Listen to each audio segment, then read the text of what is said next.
Japanese Prime Minister Shinzo Abe has a problem. After leading his Liberal Democratic Party to a historic victory in 2012, he is now fighting off accusations that his administration is linked to neo-Nazis in Japan.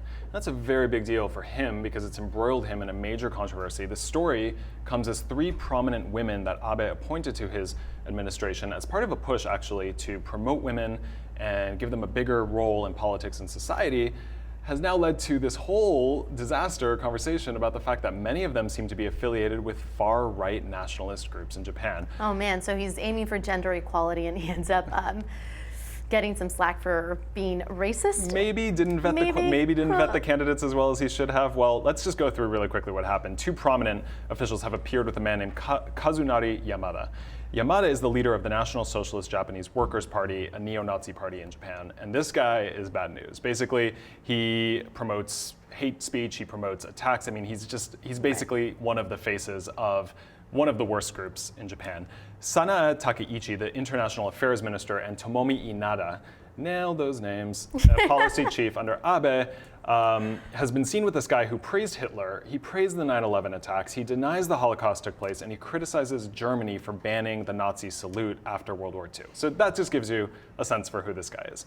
And now, Eriko Yamatani, head of the National Public Safety Commission, has also been linked to him. She's rejecting claims that she had a 15-year connection with this guy, with the former head of Zaito Kukai, which is basically translates as the Citizens Against the Special Privileges of Ethnic Koreans. Now, the Koreans in Japan would be something like the black population or the Jews in America or in Europe right now. Right. That's basically the target of these neo-Nazis in Japan. The far-right group basically wants to expel that ethnic Korean population from Japan. That's how far they're going. This would be something like Eric Holder hanging out with the Ku Klux Klan as the KKK is trying to oust the black population from the US. That's basically what it's like. Incredibly scandalous. All three women have tried to distance themselves from those associations, but Abe is still getting criticized, of course. In fact, this whole scandal plagued his appearance at the UN on Friday. It was almost like he couldn't get out of it as he was trying to make a speech about some of the bigger issues plaguing Japan. It goes on. We could go on. Takeichi appeared in a magazine advertisement endorsing a book called Hitler's Election Strategy. I mean, it's not good, and it doesn't look good for Abe. But what's really interesting here is that this highlights two tensions in Japan that I think most of us are not aware of. The first is the role of ethnic Koreans in Japan.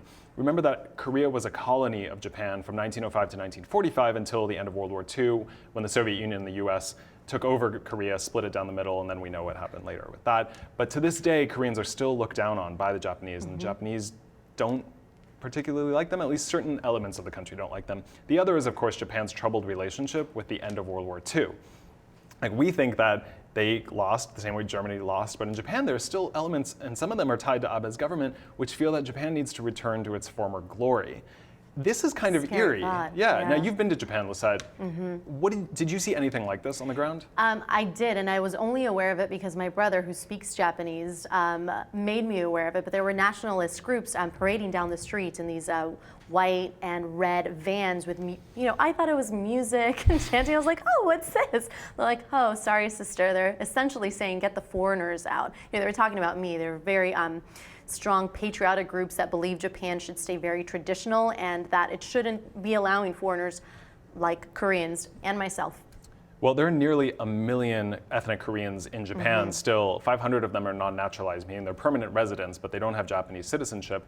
That's a pretty big number, and they've long experienced racial abuse, pogroms. They've been poisoned, they've been hurt, they've been attacked, they've been robbed. I mean, it's pretty atrocious. At the same time, police usually ignore it, but a recent high court ordered Zaito Kukai to lay off of a particular Korean school which had ties to North Korea, and it was ordered to pay a pretty significant amount, something like $100,000 in restitutions to this place.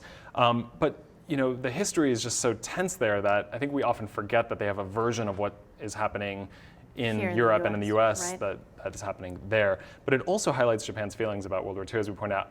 Abe and other people in his cabinet have actually made moves to go visit monuments in Japan that basically are honoring the war dead, many of whom were convicted of war crimes and later killed for what they did during the war. So anyway, I'm a history nerd. This has gotten into a history discussion, but I think it's incredibly important for us to understand and highlight when these things are happening. And in a country like Japan where we don't expect it, it's even more important. Let us know how you feel about this in the comment section below and subscribe to Lip TV.